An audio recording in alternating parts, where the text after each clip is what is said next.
Hello, everybody, and welcome to the show. We have a big show today, a big show. Listen, contrary to what's been put out on X and contrary to what was discussed, gain of function is not banned. It is not. There's a major loophole in this, and whether it's a loophole or intentional, we can talk about. But at the end of the day, gain of function is still on the table. It is still allowed. It is still okay, and it's going to be. This executive order does not ban gain of function in this country. Now, it does ban it, federal funding for it in some areas, and it does do a bunch of other good things, but it does not ban gain of function in this country. In fact, explicitly, it does not. It requires extra oversight, all sorts of different things, but gain of function is allowed. So this is huge news, and it's being reported incorrectly. There's a lot of false and incorrect news on Twitter on this and elsewhere, social media. Everybody's very excited because it sounded like a ban on gain of function, but it's not. So that's a big deal. I want to talk about that. We're going to get into that the second half of the show. This is really a good cop, bad cop show. I mean, we got good news, bad news. We're going to start out and we're going to hit a lot on the economy, some of the things that are happening. We're going to talk about what's going to happen with all these jobs that are going to be coming back to the United States.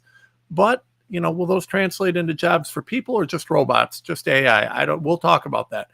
The other thing, though, that we're going to do is the second half of the show, we're going to get into this gain of function. We're going to get into some of this stuff. And then I also want to talk about breaking news I posted this morning. Pam Bondi seems to have been representing Pfizer as an attorney. No kidding, folks. No kidding. Brooke Jackson kind of tipped me off on some of this. There's some stuff that came out, and it turns out that Pam Bondi's firm, it looks like Pam Bondi was representing or may have been representing Pfizer prior to her appointment to AG in the recent past. In fact, this is quite shocking to me. I don't have the exact timeline on it, but this is a huge deal. How are we going to get crimes against humanity against people fraud? The number of issues potentially related to Pfizer throughout COVID are mind-blowing, and she represented them. Now, listen, I've been frustrated. We've got the Epstein list not getting anywhere. The DOJ is not doing anything to go after anybody of substance. I've been sitting there watching this for a while, and I'm getting tired of it. I'm tired of everybody telling me to wait. There's no waiting. She was the AG of Florida, where Epstein had one of his mansions. Need I say more? Need I say more? I want to know, is she Bill Barr Part 2 or not? And it's a fair question to ask. And I'm tired of this nonsense. Let's quit pussyfooting around this and let's figure out what's going on. I want to see some damn action out of the Justice Department, or we're going to have to start asking tough questions. This is just absolutely inexcusable. We're given the benefit of the doubt to the best of our ability. We love Donald Trump, but Donald Trump had Bill Barr in his first term, and that wasn't a good appointment. My question is Pam Bondi any better? And I don't know. Show me. Quit telling me, hey, we prosecuted a Tesla vandal. Okay, great. Did you prosecute Soros or any of the people who seem to be behind facilitating that?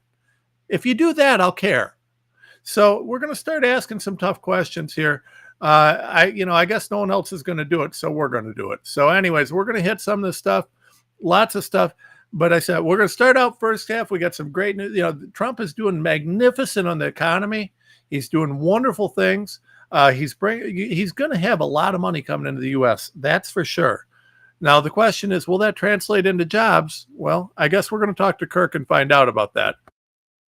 But second half, we're going to get into some of these real issues and some tough questions related to DOJ and what's going on with this, because these are real questions, right? This is a serious issue.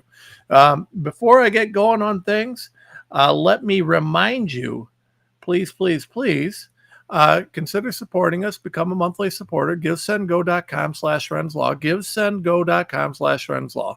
We need your help. We need your support. We need monthly supporters. We need you to, $20 a month. It makes a world of difference. So please consider doing that. And also, go to TomRenz.com, www.TomRenz.com. Click shop, go down to our partners and affiliates, and right there you have it right at the very top. Kirk Elliott Precious Metals. Listen, crypto's coming. That's going to be a thing. Digital money's coming, and it's trackable. It just is, right? If you truly want to have anonymous money, anonymous wealth, if you want to be guaranteed to have something in your portfolio that will never be worth nothing, you need to have gold, silver, and other precious metals. So please take a look at this. We love Kirk. He's a great guy. He's been a great supporter of the show, a great friend. And he's just a brilliant economist. So I trust him with that. Make sure you're checking him out. All right. I want to start out with jobs, and I want to start out with what's going on here. And what's happening is Donald Trump has his tariffs, he has all these things, and they're working, right? We're seeing a massive amount of economic negotiation, a lot of investment in the U.S. What's that going to mean? Let me bring on Kirk here. How you doing today, Kirk? I'm doing well, Tom. How are you? I'm doing, you know what? I'm fired up today. I'm doing well. I got lots of things going on, and I'm just ready to tear into it. But Trump has taken such a beating for these tariffs. And at the end of the day, they're working. I mean, we're seeing a massive economic shift. China's struggling on a lot of fronts right now. We're seeing moves to India.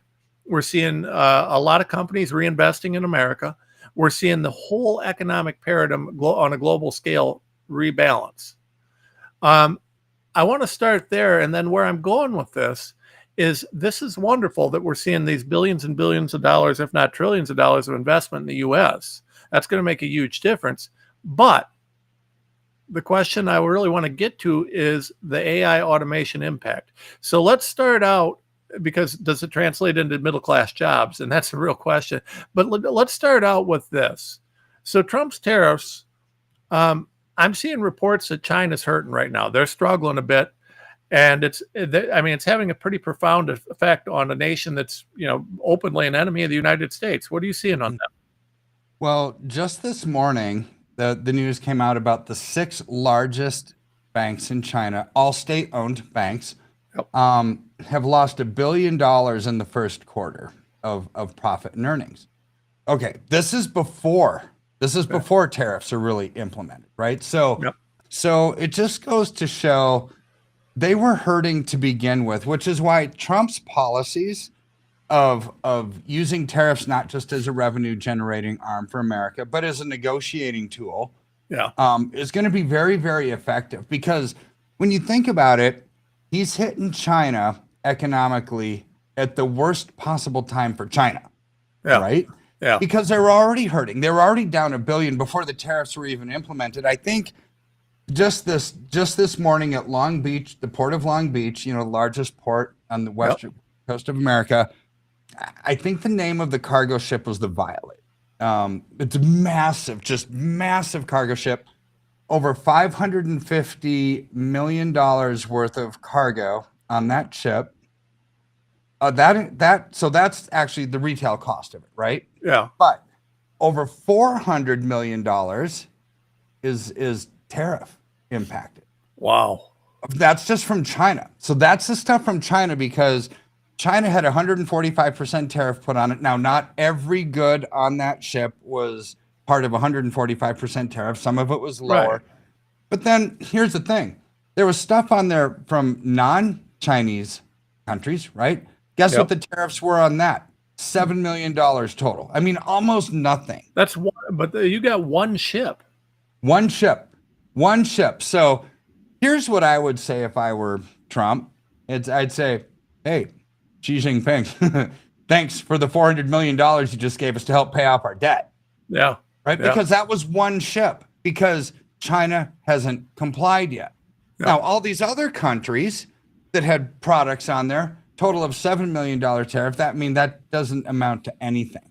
Right? No, So, not really. and those were probably there really before. It just is some kind of excise taxes or something, right? But here's where ultimately China is going to be forced to comply.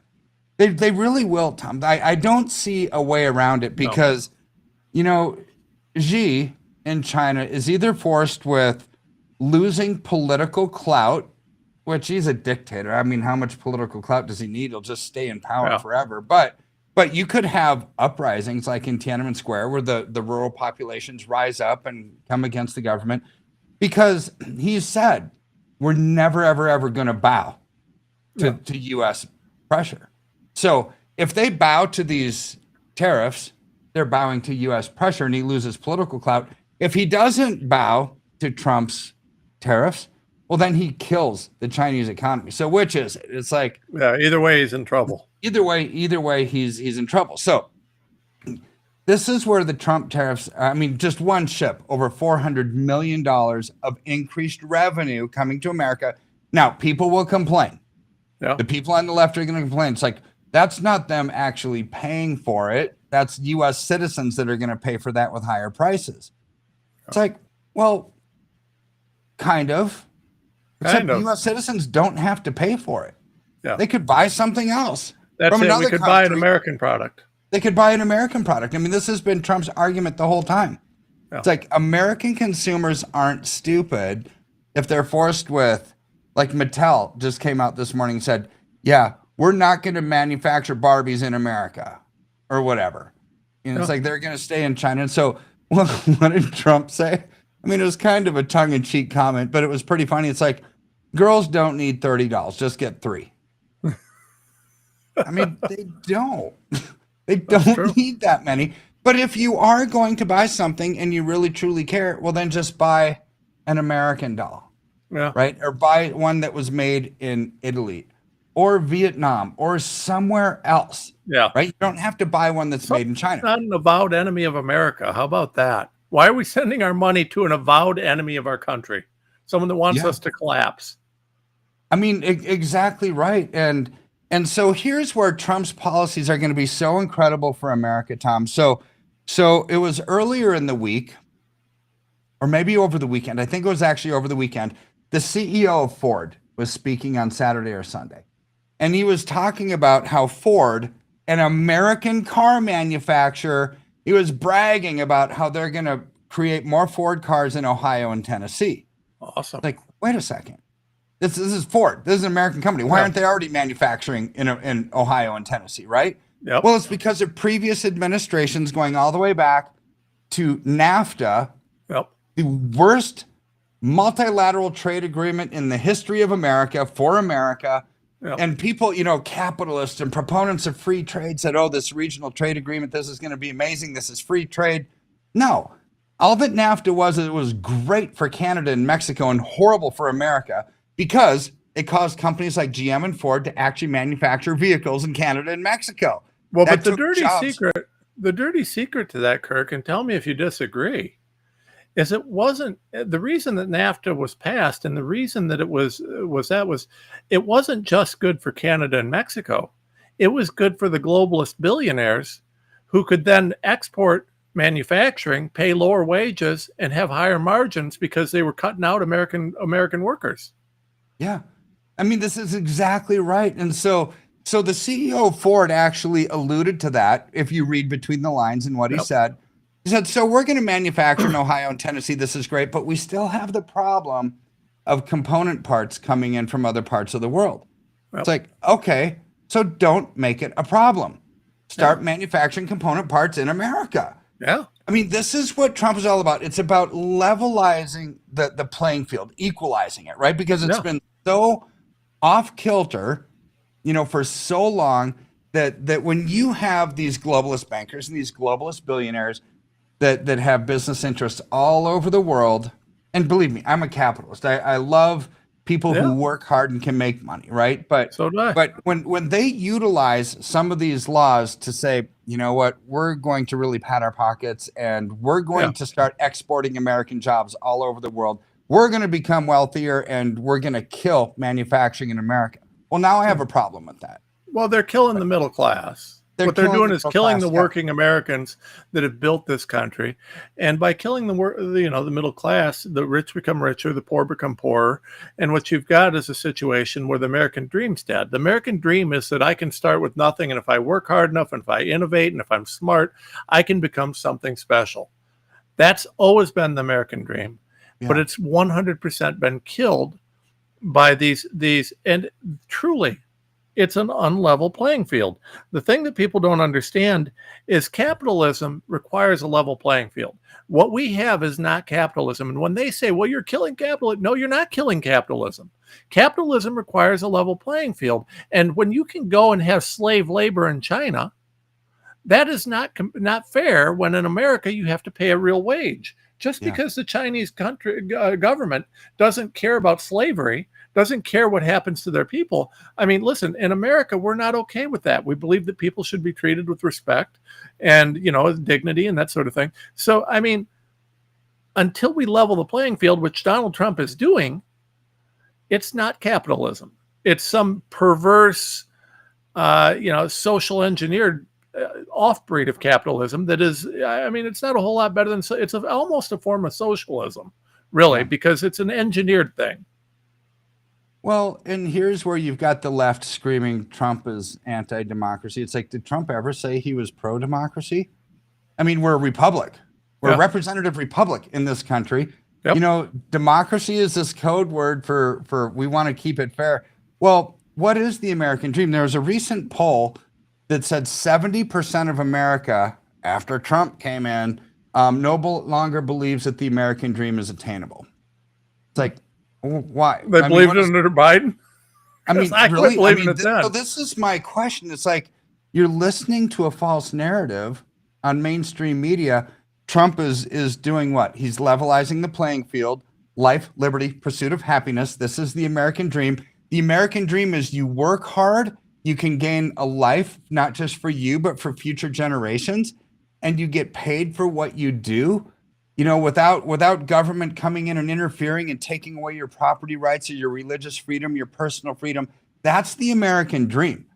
All of those things have been taken away by these pro-democracy people over the last 40 or 50 years or even longer, right? So the American dream is, people don't even know what it is anymore, and they just want to blame. They want to blame somebody else because they are no longer on the government dole, right? I mean, this is how I view it. I mean, the American dream has become, and by large part, how much money can we get from the government? And how are they going to take care of us, rather than, hey, I don't want the government to take care of me at all. I just want them to help create an equal playing field so I can work hard and generate an amazing life for my family and future generations, right? So here's just get out of my way. Yeah. So here's the question that you brought up earlier, and I think it kind of goes into this American dream. And this is something that Elon Musk had warned about probably 9 months ago. And said, America is not ready for AI. No, we're not. We're not ready for this, because what does it mean? It means you've got big, massive companies that are going to love AI. And we're going to love Gemini, and we're going to love all these things that, you can chat GPT and everything else, because it's going to make companies more productive, right? And they're going to increase their bottom line. They're going to increase their margins. How could you not, when you can have a computer replace a human that you have to pay a salary to, that you probably have to get a lawyer for at some point because of an employment violation of some sort, right? You have to pay benefits for, and the rising cost of healthcare is going up, where a computer is never going to get sick. A computer you don't have to pay. A computer is never going to sue you, right? So of course companies are going to want this, but the net result is, just think, Tom, how many people can be replaced by a computer once we've reached singularity? Which is what Elon Musk was warning. Singularity is simply when computers can do what humans can do, except better. That was Kurzweil, one of the chief technology officers of Google back in the day. That was his dream, that we were going to get to this point. And I think by and large, we're here, where an attorney, could probably be replaced by a computer, or at least your assistants, right? When you just study, years and years and years of case law, imagine a computer that can do it in seconds. Say, I can find every case that pertains to this in the history and craft an amazing argument. Or I can tell you right now, Kirk, I can tell you that in my work, I can replace 2 to 3 people with a single AI program. And the work can be done in a matter of minutes. That I would have a staffer or 2 staffers that would do for a day or 2, and there is no question about it. The work is done well. There's no complaints. There's no paycheck. There's no anything. I mean, I can do research. Now. I will say that there is under the law, and this will continue for the time being. There's a responsibility for the human lawyer to double check everything, make sure it's correct. But as AI is improving, it's improving in a freaking just Yeah. so fast, so fast. The amount of work that I have to do to fix AI mistakes at this point is just it's minuscule compared to what it was just a few months ago. Like I this mean, is crazy. it's insane. I mean, I was traveling recently, and this was a few months ago. I go to the United Club room at Denver International Airport. They have like, snacks and hors d'oeuvres and whatever up there. And so when you're done, usually somebody would come by with a cart and take your dirty plates. It was now a robot, right? It was this little thing wheeling around with a trash can on it, and it would sit next to you, and it wanted you to put your plate in it, and then it would drive away. And no, I mean, even those kind of simple jobs can be replaced by computers. What about accountants? What about surgery? What about doctors with robots doing laser precision surgery right now? Yeah. Or cars, right? Okay.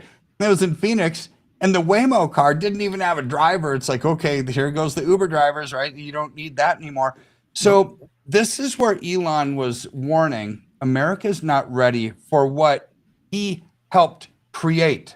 And is creating in a much more profound level with these Optimus robots. I mean, at Yeah. that point, then the Optimus robots will actually be able to take the trade jobs. The trade jobs are going to be destroyed because why pay someone to do a dangerous job, go up and work on a power line when a Mhm. robot can do it for a fraction of the cost? You can pay a linesman 100,000+ a year to do a dangerous job where they could get hurt or killed, or Yeah. you can spend $40,000 on an Optimus robot, never pay them again, and there's no worries about if they get hurt or killed or anything else because it's a robot. Yeah.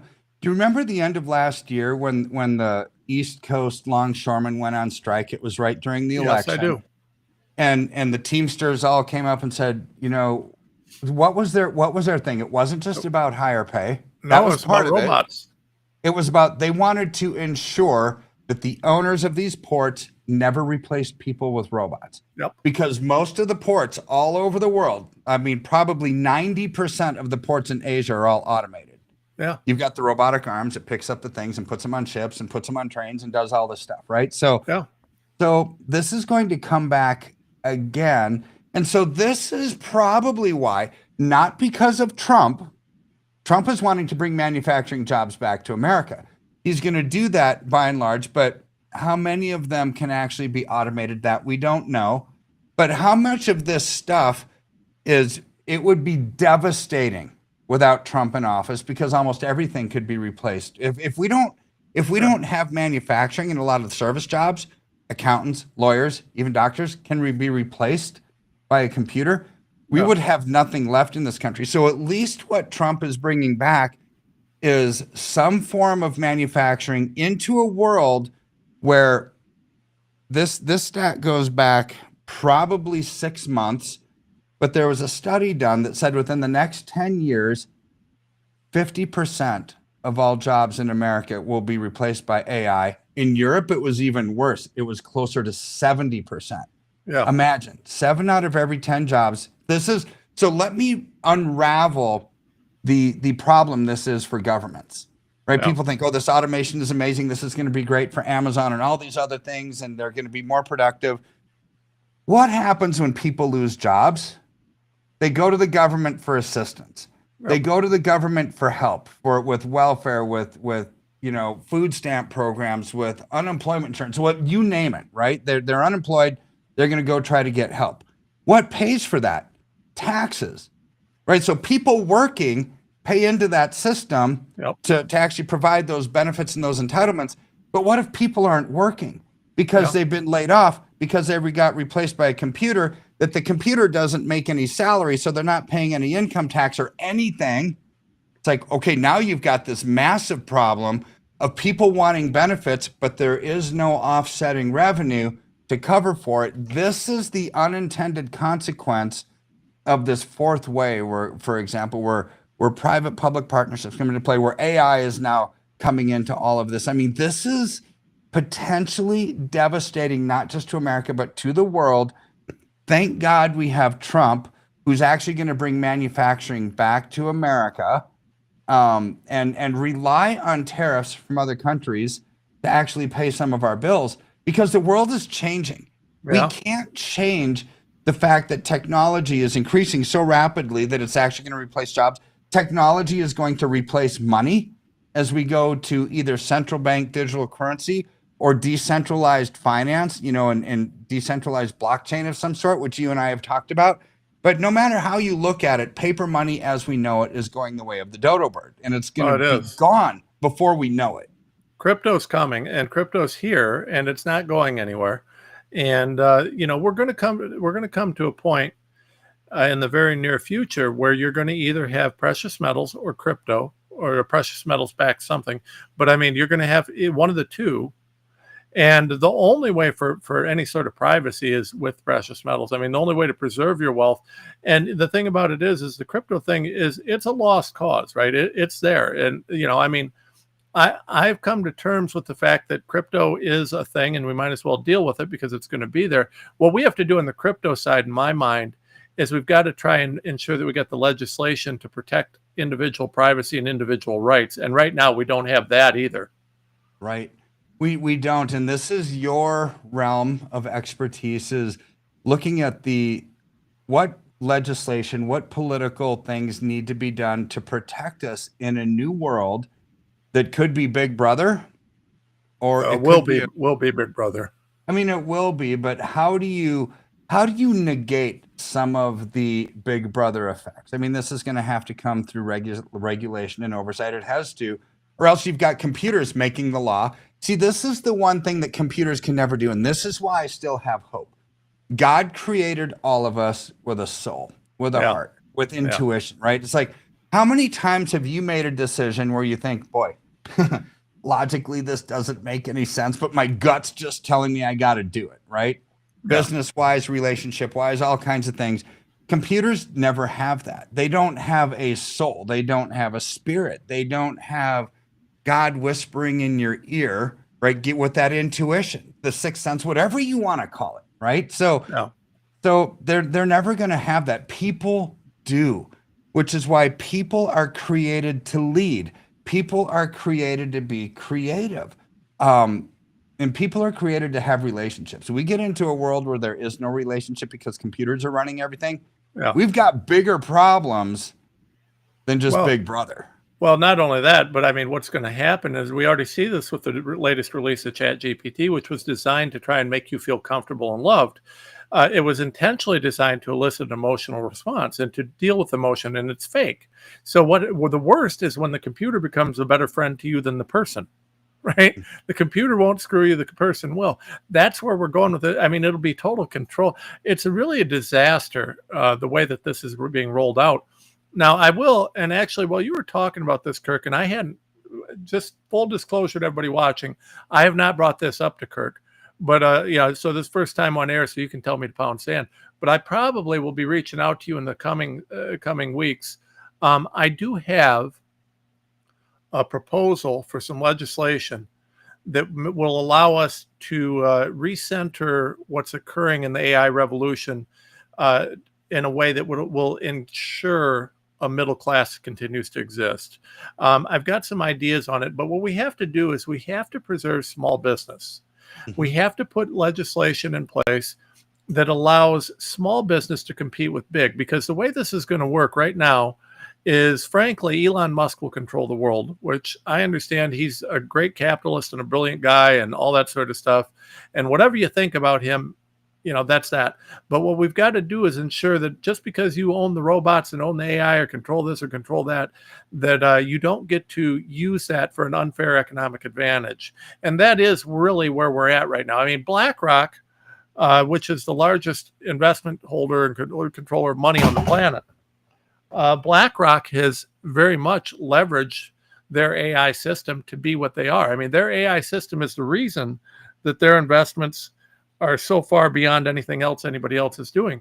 And so what we have to do is we have to recenter that we have to put some legislation in place that recenters the economic system in a way that facilitates small business not being put at a disadvantage. There was actually a historical precedent for this. And like I said, I'll talk to you about this off air and we'll get something together. Maybe we can do it together. But there's historical precedent. There was actually legislation that was done away with, I want to say in the 50s or 60s, that was really, it was brilliant. And it really ensured that small business had a shot. But we did away with it. And since then, we've really become just, the big businesses gobble up the small. And of course, no one wants to do any antitrust work. Nobody wants to break up the monopolies. Everybody lets that go. Those are politically untouchable, especially since Citizens United. And what I'm saying for everybody that doesn't follow what I'm saying, because I know that's kind of in the weeds, Citizens United was a Supreme Court case that said that companies have the same rights as people in many ways, right? And so what that did was that meant that these companies, they have certain free speech and certain this and certain that, all sorts of different things. That is a disaster because a company only has one mission, and that's profit. People have moral imperatives and other such things. And, so it's looked at as something that related to politics, but the ruling was too broad and allowed and facilitated a lot of different things that were unintended and probably should never be. So we have that on one side. On the other side, we have companies that have they can do anything they want now. They can leverage that personhood that they have under Citizens United to, if they're already a giant monopoly, to influence politicians so nobody ever touches their monopoly, right? So you have a combination of Citizens United plus the lack of legislation protecting small to mid-sized businesses has created a situation where big business can use its money to control politicians. Politicians won't take down big business. Small business is the one that suffers for it. And there's a way around that. There's a way to deal with it, but it would take a lot of political will. And I don't know if we'll have that, but there is a way to save the country. It's just, we have to see whether anybody will do it. Well, there's always a way, right? I mean, people didn't think that there was a way before Trump. Yep. He's certainly, kicking butt and taking names, right? Yes, he is. So there's always a way. So I'm encouraged to see it because you're right. We have to save small business. We have to save the middle class. Countries that don't have a middle class are basically communist countries. You have the ultra rich oligarchy and you have everybody else. That's it. Yep. That's where we're going. Kirk, what do you think about this? Realistically, these billion-dollar, multi-billion-dollar factories, some $500 billion, even more. Getting built in the U.S. They're not building these to have your blue-collar line worker in there. What do you think the impact's going to be? How many jobs do you think? You think there's going to be big job creation? You think that's a lot? There's a lot of smoke on it. What do you think is going to happen here? I think there's going to be a lot of job creation. I don't think it's going to be 100% of the jobs that are created are going to be for people because I think you can automate a lot of it. But just the estimates from like Taiwan Semiconductor, for example, building the $500 billion facility in Arizona, they're not going to hire Taiwanese people. They're going to hire Arizonans. Yeah. A lot of it's going to be robotics, but just the estimates of how many people are going to be working there on the factory floor creating chips is about 20,000 jobs. That's great. This is fantastic, right? Now, take that for what it's worth. The largest chip manufacturer in the world can create 20,000 jobs. Yeah. But you're going to have all these other small companies that aren't going to be able to afford robotics, the mom and pops that are going to start to gain momentum. They're going to hire 1 or 2 people here, 5 to 10 people there, right? As manufacturing comes back to America, whether the manufacturing is created by robots or people, when it's coming back to America, that is going to create jobs because not everybody can be a robot, right? So this is where this cannot be done without. Now, what we have to try to figure out as economists and policymakers are the jobs that can be created 100% for humans, 70% for humans, 50% for humans? We don't know that number yet. But I tell you what, 10 years from now, it's probably going to be more computers than it is going to be humans. Yeah. You know, as we start out, it's going to be more humans than computers, but it's just the world we're running into. It's going to be like the Jetsons, for crying out loud, where, I mean, it's just technology. Well, the Optimus robot thing is one of the biggest concerns I have, because it literally can do anything a person can do. And it's not going to be able to replace a person day one. But with it, at the rate AI is developing, it will be able to do so in the first 5 years. I would say 5 years. It'll end up being more capable than any human. And then, where does that leave us? What does that leave for humanity? I mean, why, you could have one company with a team of robots that you only need the owner. Yeah. So, I mean, the owner, and he doesn't have to hire a single person ever, you just bring in another robot. And, that really becomes an issue. And, I mean, the question then is does the AI or the Optimus robot revolution, how does that work, right? So if we don't, and there is no real viable competitor to Optimus right now. You have, Elon has Starlink, Elon has Optimus, Elon has the companies that, they're going to do this. He's got the AI system.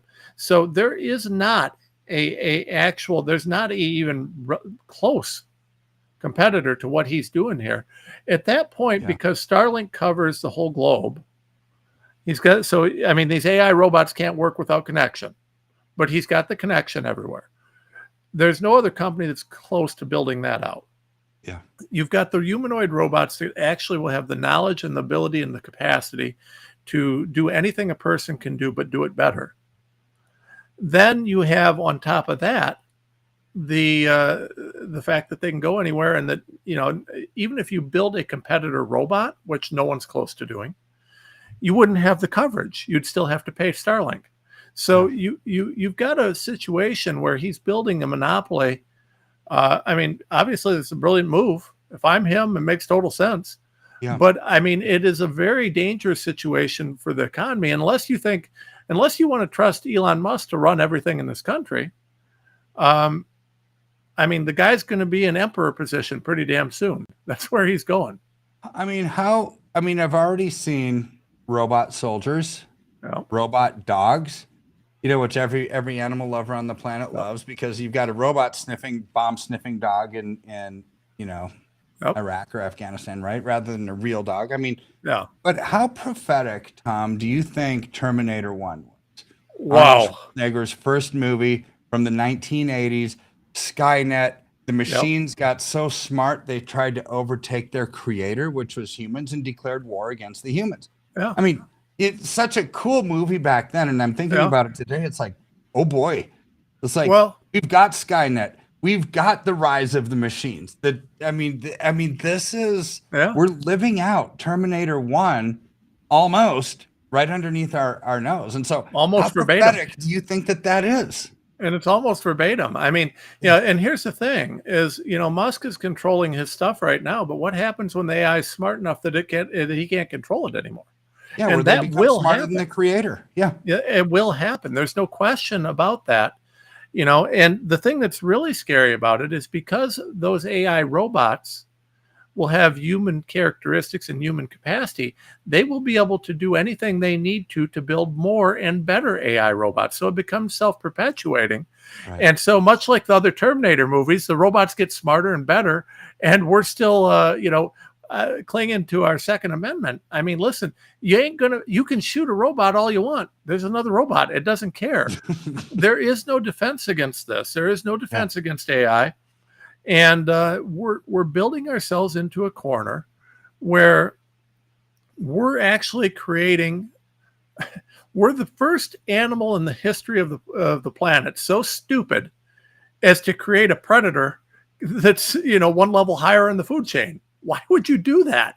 I don't understand it for the life of me, because again, there's no kill switch on this. When AI becomes smart enough, any kill switch that you build, it can turn off. If it's a physical kill switch, well, it just puts a robot in front of it. What are you going to do? You can't get to it. There is no way to turn this off at some point. And because of the interconnectedness, Now Musk has talked about how we'll still be useful for like art and things like that, but it's a scary time. I don't know. It's scary.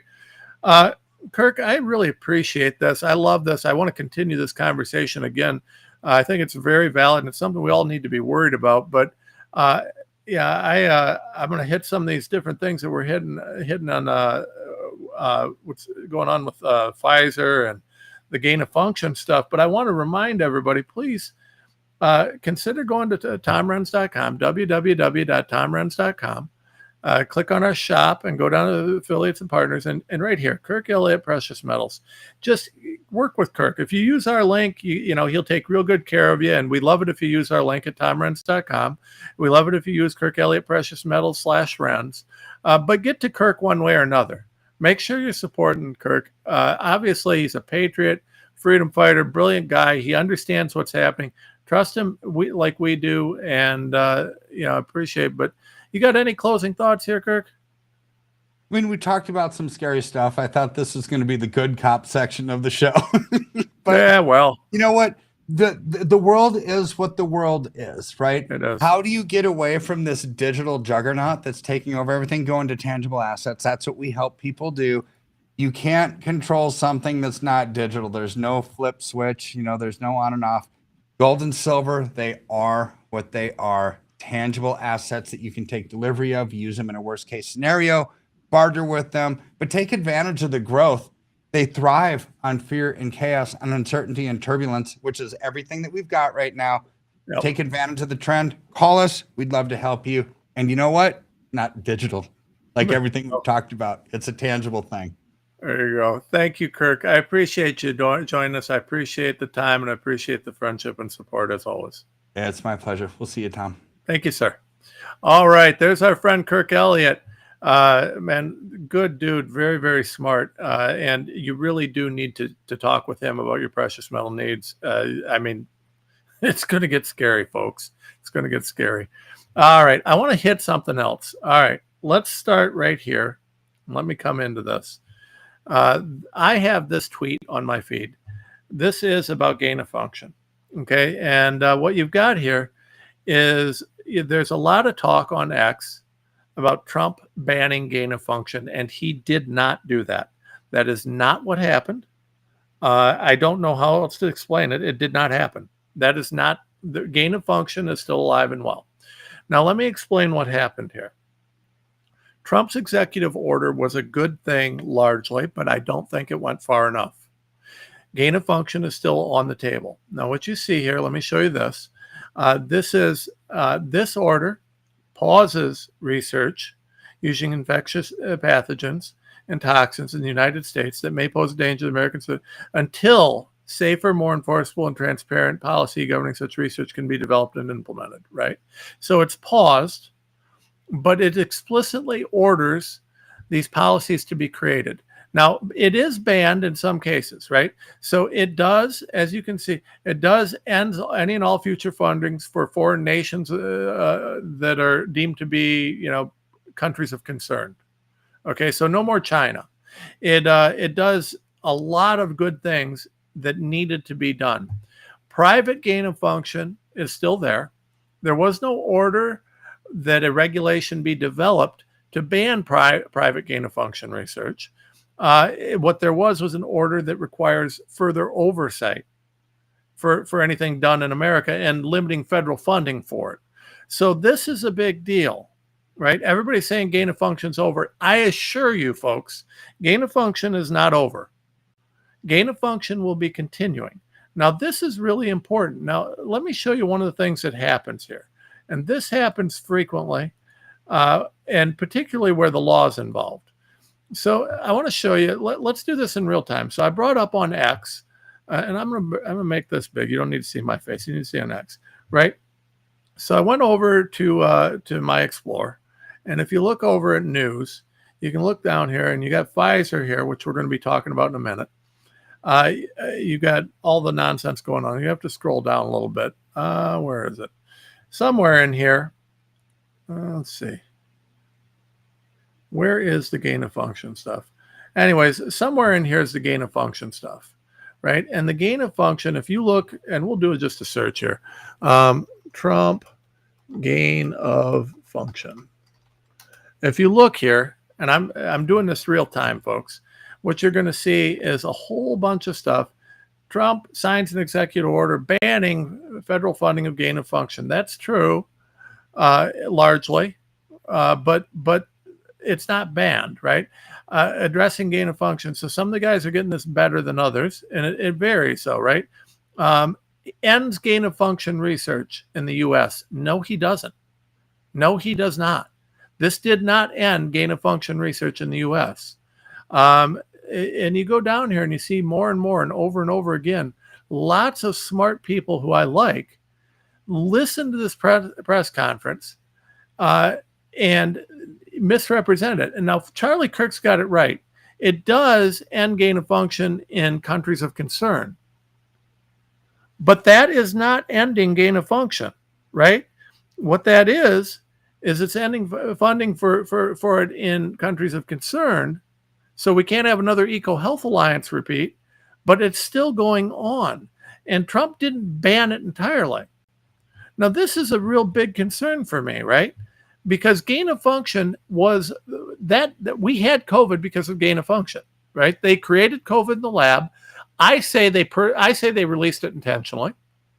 I don't think it was an accident, but it was created in the lab and it was released and it caused all the problems that we have. Gain of function work has not stopped since then. It's continued unabated. Trump is limiting it. That's good. And I'm glad he's doing that. But he did not in any way, shape, or form ban it, nor did he request that HHS create a regulation banning it. Now, one of the things that I found most interesting about this is this, right? Now, let's go back to my tweet. Here you've got the EO does ban federal funding for many or most gain of function projects, particularly those in countries like China. It also requires new safety standards for gain of function in the U.S. That's great, but why are we still allowing it? Now, here's the thing that I don't understand. If Trump believes, because Trump had Larry Ellis and his AI nonsense, they're going to create a cancer vaccine that's going to cure cancer in 48 hours. Okay? They're promoting mRNA cancer vaccines that they can custom design in 48 hours. Now, let's think about what that means. That means that you believe that AI is sufficiently smart to take a little bit of your blood, find out what's in there, figure out what to do with it, create something, and run all the simulations necessary to determine whether it's safe or effective in your blood and in your system, and to also cure your cancer. That is so monumentally complex that, I mean, it's terrifying, right? So they think they can do this, but they don't think they can simulate gain of function with the same AI programs. If the AI is complex and sufficiently advanced to believe that we can use it to create a cancer vaccine in 48 hours, how is it that we can't use that same AI to simulate gain of function rather than doing it? We don't need to create these pathogens. We need to outlaw the creation of these pathogens, and we need to go ahead, run the AI simulations. That's the only safe way to do gain of function research, is to do it through AI, through a simulation. That's going to happen. We can't stop that, right? There's nothing that anyone can do to stop simulated gain of function research. And frankly, who cares if they do? I mean, it could be gain of function on a simulation could be a useful thing if it's simulated, not done. It's the creation of these pathogens that's the issue. Don't create them. Simulate it, test it, go ahead. Fine, right? Because maybe then you can head off and have, something ready in case there's a disease. Now, the problem is if you talk to epidemiologists, if you talk to real smart guys who do that for a living, they'll tell you gain of function doesn't work anyways.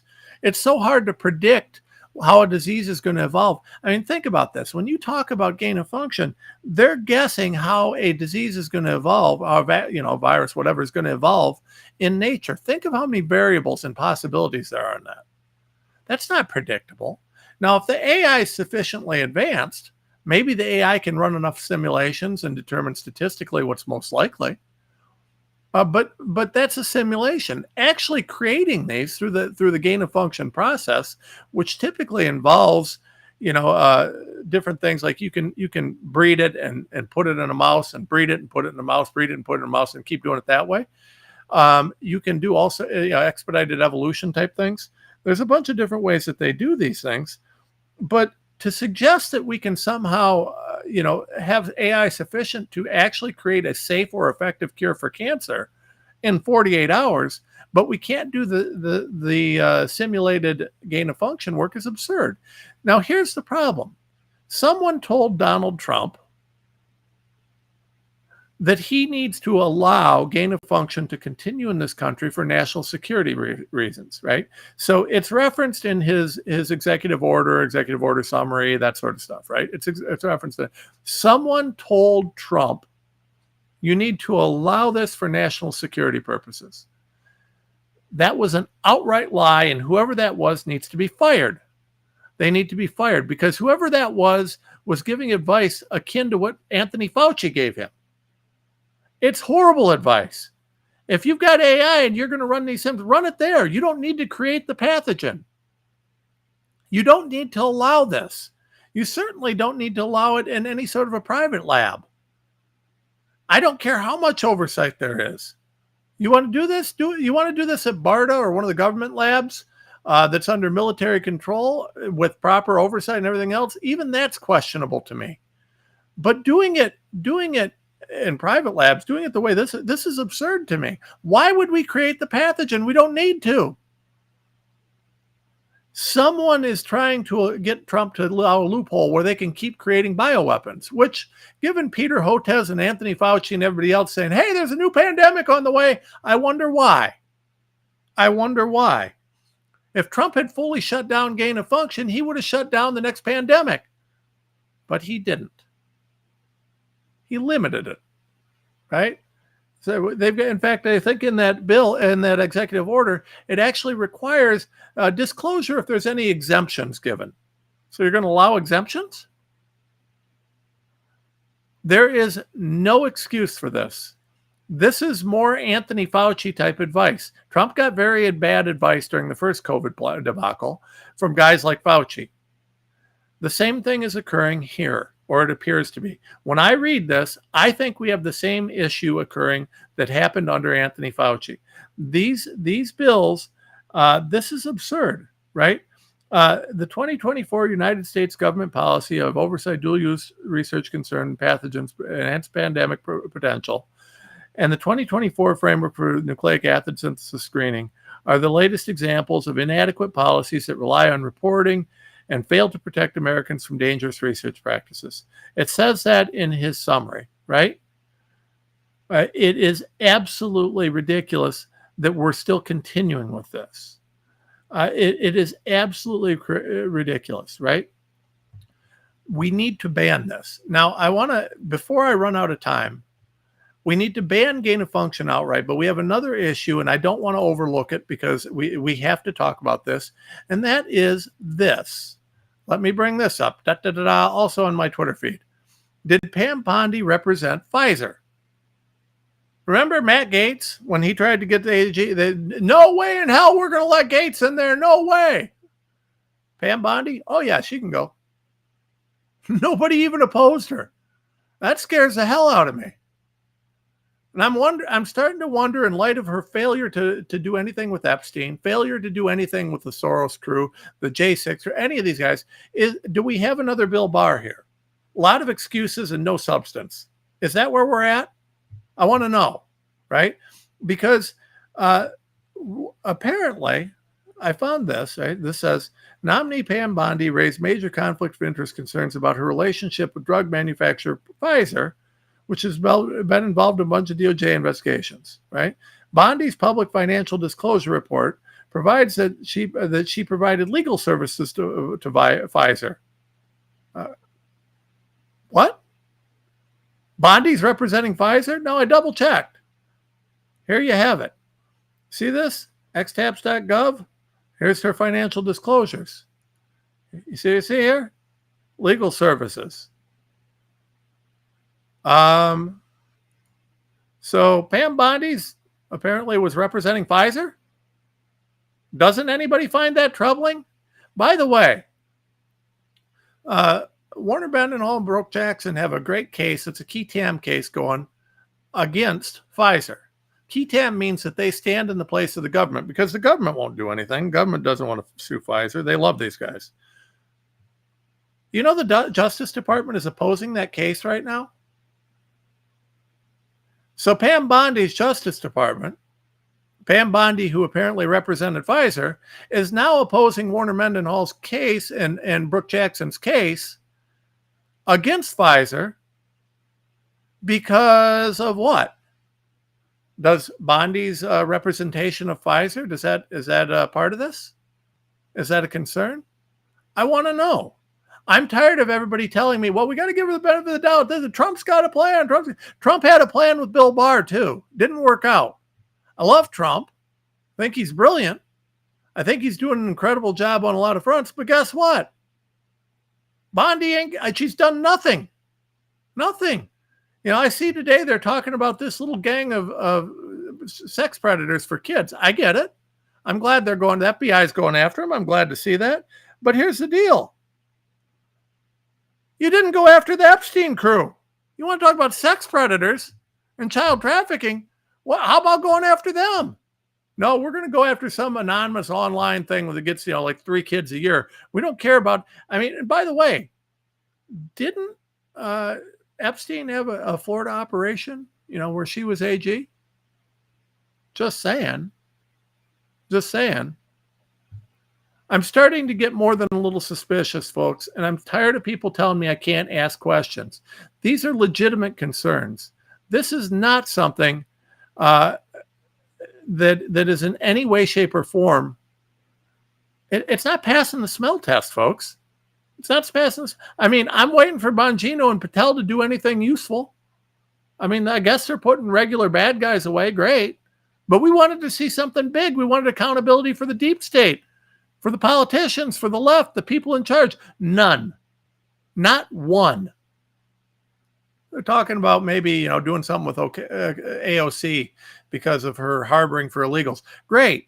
How about doing something about the crimes against humanity committed by the COVID perpetrators? How about that? How about doing something to bring down the Soros, Gates, the Rockefeller, this confluence of billionaires that are doing everything they can to bring down the United States? How about going after them? How about going after the network of Democrat-affiliated bad guys that were involved in J6? How about that? How about something of substance? I think it's time we start looking into Pam Bondi, seeing whether or not she's for real or not, because it's been long enough. I haven't seen a damn thing happening. Not a damn thing. It's an embarrassment what this Justice Department is doing right now. There are so many serious bad guys that are easy, low-hanging fruit for them to get, and they're not doing it, folks. There's been plenty of time to do something of substance, but not a thing. Tom Homan doing a great job. Trump, great job. I like DOGE. They've done a great job. But DOJ, nothing. Nothing. All right, we're going to have more on this. I'm going to be on with Alex Jones a little bit later, folks. So if you want to watch that, I think I'm going on there about 2:30 Eastern. So you make sure you check that out. We're going to be doing some different things. But, yeah, listen, we got to get the word out on some of this. Got to get the word out. It's time to start asking some questions. And I think it's time to start fighting a little bit harder here.